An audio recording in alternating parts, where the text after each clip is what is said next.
حضرت مجدد الفیسانی رحمۃ اللہ علیہ کے چند مکتوبات جو ہیں وہ میں آپ کے سامنے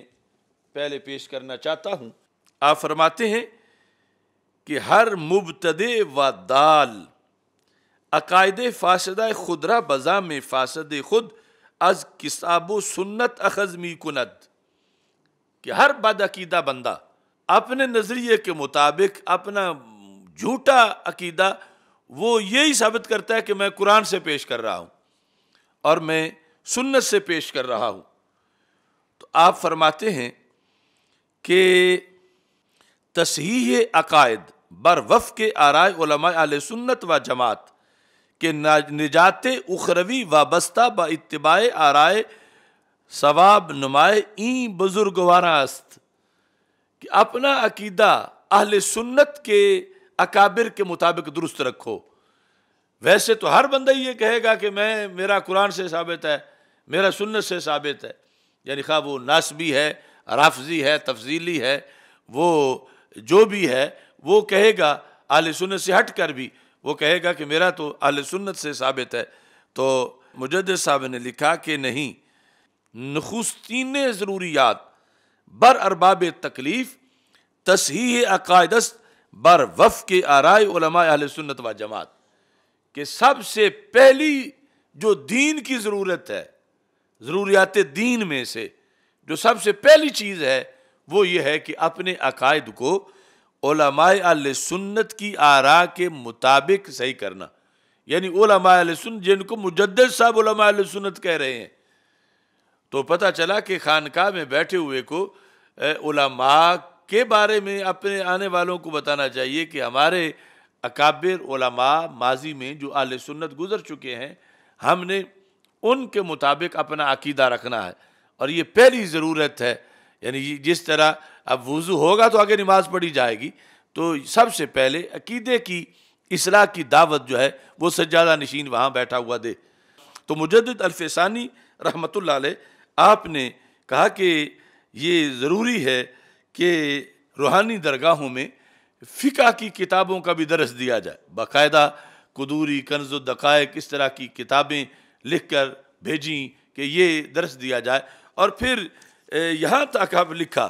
اب یہاں تو صورتحال یہ ہے کہ کوئی کہتا ہے کہ ہم کاڑے لفظ نہیں مانتے، ہم تو فلاں لفظ پڑھے ہوئے ہیں، کوئی کہتا ہے علم و بس کریو یار، کوئی کچھ کہتا ہے، کوئی کچھ کہہ رہا ہے۔ تو مجدد الفیسانی رحمۃ اللہ علیہ نے تو یہ یعنی سارا سلیبس دے کر پھر آگے آپ یہ فرماتے ہیں، یہ حصہ چہارم مکتوبات شریف فرماتے ہیں، این جا قول امام ابی حنیفہ و امام ابی یوسف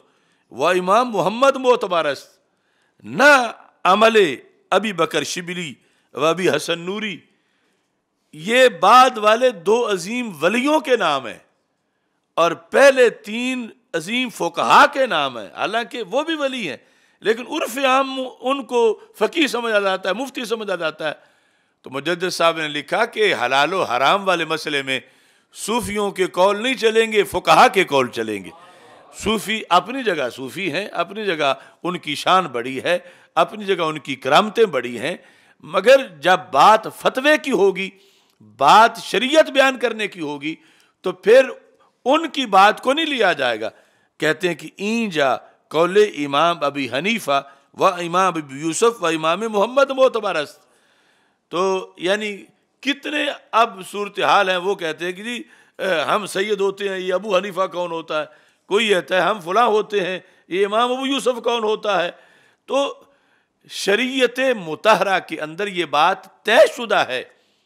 کہ شرف علم شرف نسب سے زیادہ ہے۔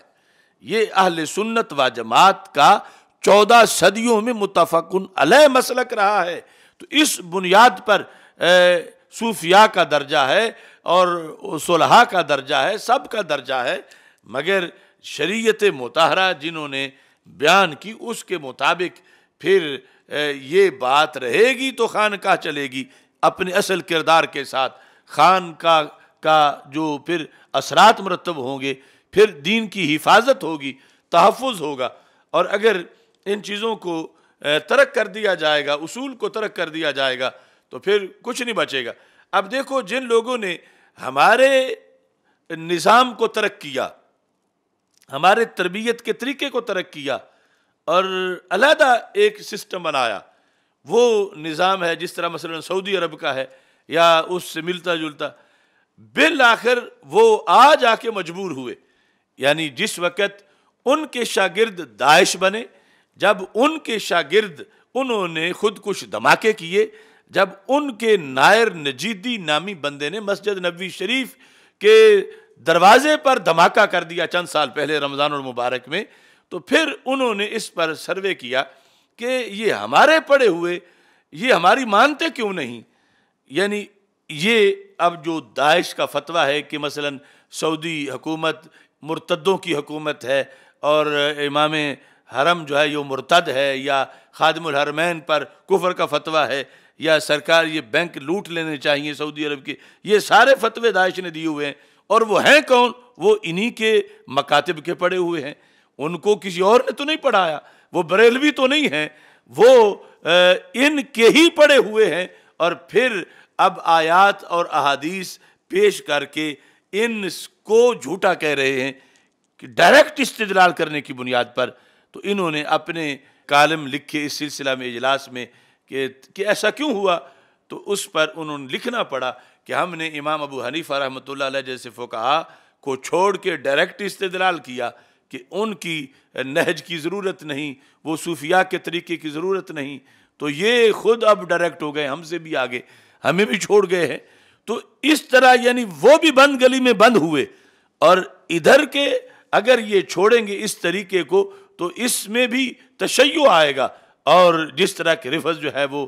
فنکار رہا ہے۔ تو یہ صورتحال ہے جس کے پیش نظر یعنی خانقاہ کا جو ہمارا شعبہ ہے، ہماری یعنی اہل سنت و جماعت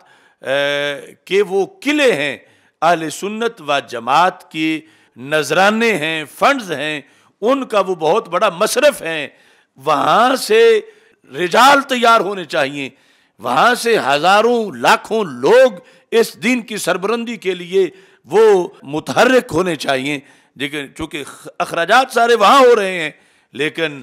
جہاں سے لوگ نکل رہے ہیں تیار ہو کے دین کے لیے انہیں خراج تحسین ہے، مگر جو نکل رہے اکثر جگہوں سے وہ رفض کے پیروکار نکل رہے ہیں، یا پھر وہ کتے اور اونٹ اور جو ہے وہ ریچھ لڑانے والے یہ لوگ نکل رہے ہیں، وہ ذمہ داری نہیں دین محمد صلی اللہ علیہ وسلم کے بن رہے، ان کو پتہ ہی نہیں کہ بعد علیہ السلام و غریبہ و سیود و غریبہ فتوب علی الغربہ، کہ جس دین کے لیے رسول پاک صلی اللہ علیہ وسلم نے خود پتھر برداشت کیے اور پیکر مقدس کا خون پیشانی سے نکل کر نیچے قدموں تک پہنچا، وہ دین بے وطن ہوا ہے، وہ دین بے گھر ہوا ہے، وہ دین غریب الوطن ہے، اس دین کو اب وطن اور گھر دینے کی ضرورت ہے۔ وہ جو اکثر جگہوں سے لوگ تیار ہو کے نکل رہے ہیں، یعنی وہی تیار جو ان کی فکر ہے، ایک دنیا داری، ایک ہوس پرستی، ایک یہ صورتحال۔ تو اس بنیاد پر ہمارے